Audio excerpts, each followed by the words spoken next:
Bonjour à tous et bienvenue sur GameHub. Dans ce dernier épisode de la série de Z-Modeler, on va s'attaquer à cette forme de bouclier. Donc j'ai ma référence juste là, et on va voir comment approcher cette forme. Donc comme pour les autres objets, je vais partir d'une forme relativement simple. Donc je vais faire insérer, je vais prendre n'importe quelle forme, parce que comme la dernière fois, je vais la transformer en un cube avec une topologie un peu plus sympa.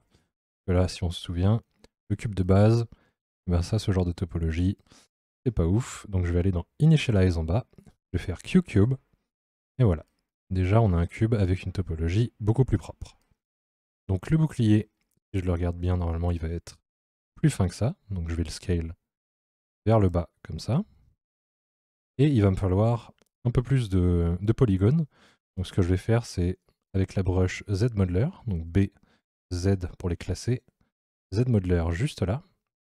Je vais aller sur une edge, je vais maintenir espace, et je vais prendre Insert. De base, Insert, il est sur Single Edge Loop, et là je vais aller sur Multiple Edge Loop. Même si je veux mettre, par exemple, qu'une edge qui traverse ici tout le long, je ne vais pas prendre Single Edge Loop, parce que moi je veux que ce soit pile au milieu. Et pour ça, le trick, c'est prendre Multiple Edge Loop, et cliquer simplement une fois. Donc ça va le mettre pile au milieu. Par exemple, regardez, si je vais cliquer en haut, hop, ça le met au milieu. Donc là, je vais pouvoir maintenant activer la symétrie, parce que je veux faire la même chose de l'autre côté. Donc je vais faire X, et je clique une fois, et voilà, ça a divisé parfaitement notre forme. Donc là, ce que je veux maintenant, c'est... j'aime pas trop travailler avec un objet qui a déjà de l'épaisseur, je préfère avoir quelque chose qui a qu'une face. Donc ici, je vais aller dans Polygroup, et je vais pouvoir utiliser les polygroupes à mon avantage. Donc là, je vais cliquer sur Group by Normal. Donc ça va détecter les changements d'angle des normales, et ça va automatiquement les grouper. Vous voyez que chaque côté a un polygroupe différent. Donc là, ce que je veux maintenant, c'est isoler le polygroupe de devant. Donc je vais faire CTRL-SHIFT et cliquer sur un vertex qui appartient à ce polygroupe pour l'isoler. Là, ça ne va pas supprimer tout ce qu'il y avait, ça va juste cacher tous les autres polygroupes. Là, je vais aller dans Géométrie, Modify Topology, et je vais faire Delete Hidden. Ça va supprimer tout ce qui est caché. Ok, donc là, on a une bonne forme de base. Donc ce que je vais faire, je vais un petit peu l'adapter à cette forme-là. Donc je vais pouvoir maintenir CTRL, faire un carré de sélection et prendre les trois vertex qui sont en haut ici. Je vais inverser ma sélection en faisant CTRL-clic dans le vide. J'appuie sur W pour faire spawner le gizmo. Et je vais simplement les bouger un peu plus vers le haut. Je vais enlever mon masque et je vais remasquer simplement celui du milieu. Réinverser le masque et le remonter un petit peu comme ça. Voilà, pour arquer un peu la forme en haut. Alors là, ce qu'on va faire en bas maintenant, on l'a déjà vu dans une autre vidéo de la chaîne, qui était l'extrait du cours pour faire le chevalier, donc je vous invite à la regarder. Donc c'est un peu pour tout ce qui est la topologie pour des pièces d'armure, des épaulières, ce genre de choses. Et ça va être très pratique, donc on va regarder ça tout de suite. Toujours avec la broche Z-Modeler, je vais me mettre sur un vertex, et je vais maintenir espace, et je vais choisir Stitch. Là, Stitch, si je clique une fois sur celui-là, il ne se passe rien, mais on voit que le texte a changé. Maintenant, il y a marqué « Cliquez sur le deuxième point ». Donc en gros, moi, je veux coller ce point-là à celui-là. Et la même chose, celui-là à celui-là. Pourquoi je fais ça? Vous pouvez le voir donc dans l'autre vidéo, dans l'extrait du cours. C'est pour avoir une topologie qui va suivre, qui va faire un chemin en fait. Par exemple, là, si je choisis Insert, je vais retourner sur Single Edge Loop. Vous voyez que si je clique et que je maintiens, je vais pouvoir insérer une edge qui va faire une boucle, qui va faire un tour. Donc ça, c'est super pratique pour pouvoir faire des bordures. Par exemple, si je prends Extrude, on va prendre Polyloop. Et vous voyez que là, si j'extrude la Polyloop, ça va m'extrude toute la bordure. Donc ça va faire, c'est vachement intéressant pour faire des bordures qui ont la même taille, ce genre de choses. Ok. Ok, donc là, je vais lui donner donc un peu plus la forme. Ce que je vais faire, je vais masquer les coins, refaire popper mon gizmo, et je vais bouger ces points-là. Voilà, quelque chose comme ça. Ok, donc là, j'ai ma forme de base. Je vais pouvoir lui donner maintenant de l'épaisseur. Donc je vais faire Extrude. Donc là, comme on n'a qu'un polygroupe, on peut faire All Polygon, ou Polygroup All, c'est pareil quand on a un seul polygroupe. Là, je vais lui donner un peu d'épaisseur. Voilà. Donc là, vous allez me dire, ouais, mais maintenant, si je fais par exemple, je retourne sur Extrude et je vais faire Extrude Polyloop, bah, on voit que la bordure déjà elle fait pas la même taille et elle tire un peu la gueule. On va s'aider de l'épaisseur qu'on a donnée à notre objet. Heureusement, ZBrush nous donne un autre polygroupe sur le côté, sur la tranche du côté. Là, je vais pouvoir utiliser ce polygroupe là. Donc soit je peux faire Extrude Polyloop, donc qui va extrude toute la loupe du côté, soit je peux faire Extrude Polygroup All, puisque c'est la même couleur pour ce polygroupe là. Là, je vais dézoomer un peu pour voir ce que je fais, et je vais lui donner une bonne épaisseur. Voilà, comme ça. Et ensuite, je vais faire la même chose, cette fois ici. Là, vous voyez qu'il faut bien regarder les couleurs des polygroupes. Des fois, on peut croire qu'une couleur est la même qu'une autre, mais des fois, ça peut être très très proche. Faut tester, il faut faire des extrudes. Par exemple, si je suis pas sûr que ce vert correspond au vert d'en haut, j'extrude ça et je me rends compte que si au final. Donc là, c'est pas grave parce qu'on veut extrude celui-là. Là, je vais faire hop, un extrude comme ça pour lui donner l'épaisseur de tout le tour. Et là, on voit que bah, c'est la bonne taille, ça se suit, tout va bien. Ok, ensuite, ce que je vais faire, c'est, bah, là, on voit que notre bordure, elle est toute droite ici, pour la profondeur. Donc, on va simplement lui dire de faire un petit slide. Donc, je vais me mettre sur une edge, espace et slide, edge loop complete. Je clique, je maintiens et je vais pouvoir la faire glisser là où je veux. Donc voilà, quelque chose comme ça. C'est plus sympa à regarder que quelque chose qui est tout droit comme ça. Voilà. Ok. Alors là, ce que je vais pouvoir faire, c'est... on voit aussi que bah, l'extérieur, il n'est pas tout droit non plus. Quand je le regarde de face, il va être un peu bombé. Donc ce que je vais faire, imaginons que je fasse Extrude Polygroup All. Bah là, c'est pas bon parce que ce polygroupe là correspond à d'autres polygroupes ici. Donc ce que je dois faire, c'est faire polygroupe polyloop. Et là, si je clique et que je maintiens le clic, je peux taper plusieurs fois sur la touche Alt pour choisir la couleur que je veux. Et une fois que j'ai la bonne couleur, je vais essayer quelque chose mais qui va pas marcher, mais il faut quand même l'essayer pour qu'on voit. Je vais faire espace, extrude, polygroup all. En fait, quand je fais mon extrude, je clique, je maintiens. Si je maintiens Shift, on voit que ça ne va pas extraire une nouvelle face, mais ça va simplement pousser cette face vers l'extérieur. Donc c'est ce que je veux, j'ai pas envie de sortir une nouvelle face comme ça. On voit que c'est quand même connecté ici. Sauf que quand je fais ça, eh ben, il nous fait une espèce de moyenne et il commence à détruire un peu la largeur.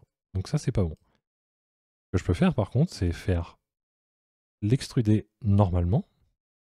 Et ensuite, je me mets sur une edge et je vais simplement faire Insert Single Edge Loop et je vais la supprimer. Donc si on lit le texte qui a marqué, Alt égale Delete Edge Loop. Donc je vais maintenir Alt enfoncé et je vais cliquer sur cette edge et sur celle de derrière. Et là, vous voyez que c'est la bonne taille, c'est parfait. Alors pour les proportions et tout ça, je vous laisse gérer. Je vais le scale un petit peu vers le centre, il a été un peu large. Et maintenant, bah, on a une bonne base. Maintenant, je vais vouloir faire les coins. Donc je ne vais pas faire un objet à part pour faire les coins. Je vais utiliser la forme que j'ai déjà. Et pour ça, donc faut un petit peu prévoir dans sa tête comment on peut faire ça.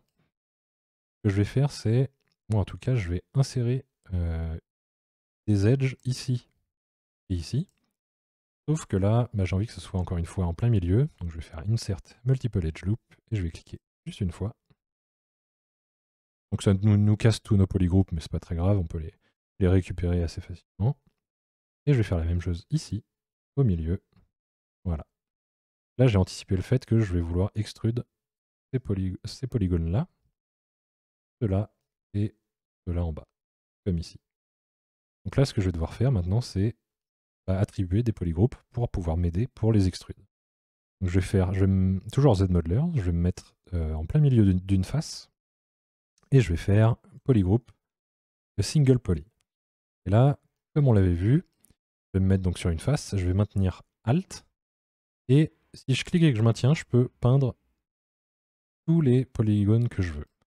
Sauf que, encore une fois, si on se souvient, les polygroupes, normalement, ont une couleur. Donc là, le polygroupe blanc, c'est simplement une présélection. C'est une preview de ce qui va se passer après. Donc là, je peux continuer à peindre tout ce que je veux. Je maintiens Alt et je clique sur ces polygones-là. Je vais pas aller, je vais pas faire le derrière, voir ces détails-là que sur le devant. Cela, et je vais m'arrêter à la tranche ici.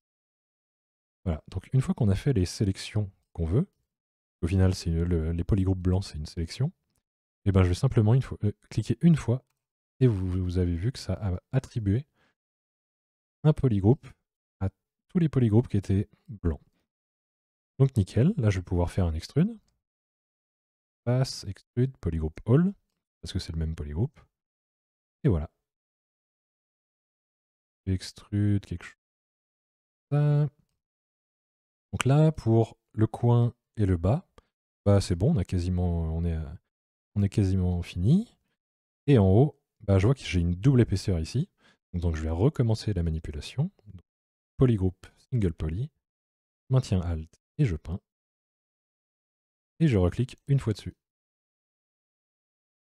Je rechoisis extrude et je réextrude. Et voilà, on est bon. Encore une fois, quand je regarde mon objet comme ça, bah ici, sur la profondeur, c'est pas très intéressant cette forme. Donc ce que je vais faire, c'est me mettre un petit peu sur le côté. Et je vais me mettre sur une edge ici. Et je vais faire bevel. Bevel, edge loop complete. Je clique, je maintiens, et vous allez voir que donner un petit peu plus forme intéressante. Voilà, quand je la regarde comme ça, maintenant il y a un petit bevel ici.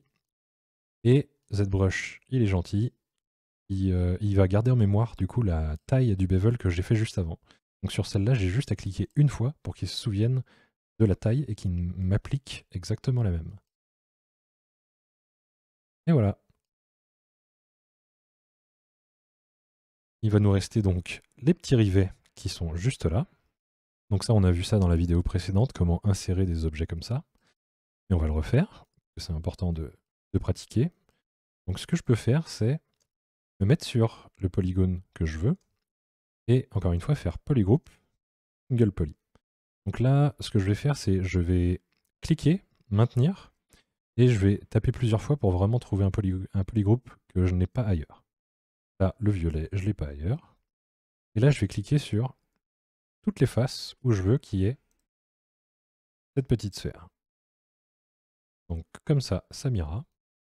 Alors ici, j'aurais pu effectivement insérer une autre edge pour avoir un petit peu plus de définition et la bouger un petit peu le coin ici. Mais c'est pas grave. Je vais pouvoir donc utiliser maintenant les polygroupes pour insérer des objets. Donc ce que je vais faire là, c'est me mettre sur la face, faire espace, et je vais venir trouver insert nanomesh. Sauf que là, ce qu'on veut faire, c'est donc trouver une forme à insérer. Donc, ce que je vais faire ici dans Tool, je vais faire insert, je vais trouver une sphère, je vais la regarder bien de face, je vais faire B, create insert mesh, je vais faire new, et je vais refaire B, create nanomesh brush. Voilà, donc là je vais pouvoir retourner sur ma forme de bouclier. Et là on va voir que je suis en ZModeler et avec une forme à insérer. Et vous voyez que si je me mets sur une face, le texte c'est insert nanomesh. Sauf que là, ça va le faire que sur ce polygone-là. Je vais faire CTRL Z, je maintiens espace sur la face, et là je vais faire polygroup all. Et ça va me le mettre au milieu de chaque polygroupe. Magnifique.